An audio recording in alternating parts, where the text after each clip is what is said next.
Hey, what's up guys? It's Ben. Today I'm coming with another video. Today it's going to be a movie review of the movie Dune 2021. So I've seen the 1984 version and I found it very interesting. I found it very colorful and it looked really cool and I thought it was really fun. It reminded me of Flash Gordon and I thought they got the right things right in the 84 version of Dune. And so therefore I liked it. Anyways, 2021. This movie's directed by Denis Villeneuve, starring Timothée Chalamet as Paul Atreides, Rebecca Ferguson as his mother, Oscar Isaac as his father, and Stellan Skarsgård as Baron Vladimir Harkonnen. And I really like this movie, but I also understand why, if people didn't like the movie, why they don't like it. And it makes total sense. Anyways, so the things that I really liked about this movie, I really liked the cinematography. It was really good and had a lot of beautiful cinematography and shots, and the sand dunes and the places where the people are. I thought that was great. And also the color. I love the color of this movie. Well, Paul is in black, and then Vladimir Harkonnen's in black a lot. And the Harkonnens, they also use a lot of gray, I think. Like Dave Bautista is also in this movie, and he is like a head soldier. I believe he's the nephew of Vladimir Harkonnen, and he is in like a grayish military suit like constantly. It's very armor heavy. Yeah, I thought the black just really worked. I thought it was really good choice for both. I thought it really worked well with Paul, and I thought it worked really well with Harkonnen. Particularly, he's just kind of this disgusting character and not evil, and I think the black really accentuated that. And also they get some good lights on him, and it was pretty good. Next, into the set design. So just like everything, like these cities just look so beautiful, and the places where these people live, like pretty much all the shots. I can't really think of one set where it was like, eh. Now, to be fair, I don't pay attention to the sets probably to that level, but still, I liked all of them, and I thought they were really well done. The acting was also pretty good. It wasn't amazing, but it was good. I liked Timothée Chalamet. I liked Oscar Isaac. I liked Rebecca Ferguson. I liked Bautista. I liked Stellan Skarsgård. I liked Zendaya. I liked Jason Momoa. Just many characters, and they all did a good job. And I also liked the score, despite the fact that sometimes people complain about Hans Zimmer and his volume. I thought it worked with this movie. Particularly the end.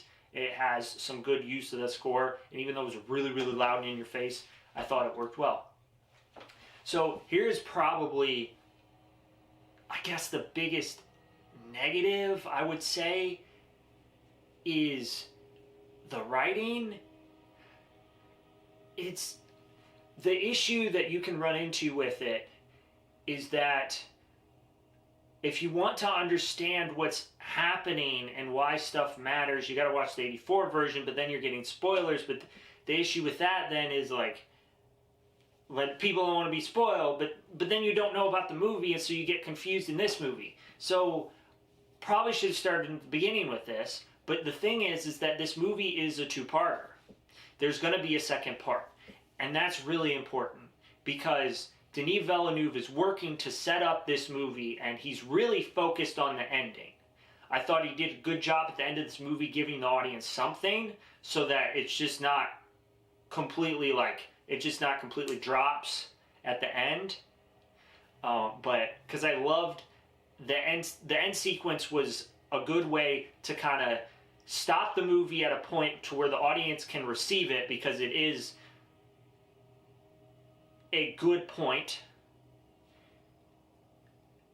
but still continue on with what he wants to do between the two movies, because he's really focused on that end point. And I think that's one of the things that's going to get people a lot, is because the development of Paul Atreides is going from, so the start, and then it's trying to get to the end, but that's in the second movie. And so Denis Villeneuve is kind of like, I need to get from here to here in whatever way I need to. But the problem is if you stop the movie right here, then it's in the middle of the development, and the audience is like, what? What the hell? And that's kind of what happens. And no, that's really what happens. Even though there is a good point that they stop it at, it still is that. So anyways, I really like this movie, and I really like Denis Villeneuve. Maybe if I went back and watched it, and if I watched it in a vacuum, and really tried to watch it in a vacuum, I might give it a different grade. But I do think it did a lot of things well, regardless of whether or not that they're going to make another movie. So, all right, so one quick little update I want to talk about. So, Paul Atreides is a passive character. So what that means is a lot of the environment acts upon him. Just stuff in the story happens to him rather than him actually doing stuff, which most of the time, an active character is better, somebody who's actively doing stuff. And it's also more interesting. But for this movie, I think it's good because of who Paul is. Paul is a character who's kind of reluctant to take leadership and to become, well, a leader. And so I think it works really well that he's kind of thrust into stuff and stuff just kind of happens to him. And it portrays his more passive nature as his character. He doesn't really want to take the leadership roles. And so that is just something I wanted to point out. The other thing is that I don't think people dislike this movie as much as I thought that they would, because I didn't look at anything on purpose because I don't want other people's opinions to color mine, at least until after I get through the review, because I want this to kind of be dry and just like my first initial thoughts. And so I didn't look at anything, and then I looked at Rotten Tomatoes for whatever reason, and the audience score was like 90%, and the critic score was like 80%, which is solid. And so I guess people didn't dislike it as much as I thought, and that my critiques are really not as detrimental to the movie and its success as I thought. So anyways, that's all I had to say. I'm going to pitch it back to myself. So see you later. I really liked it. I'm going to give this movie an A-. So that's going to be it for this review, guys. Thank you for watching. Please like, comment what you thought of this video, comment what you thought of this movie, and subscribe. See you guys later.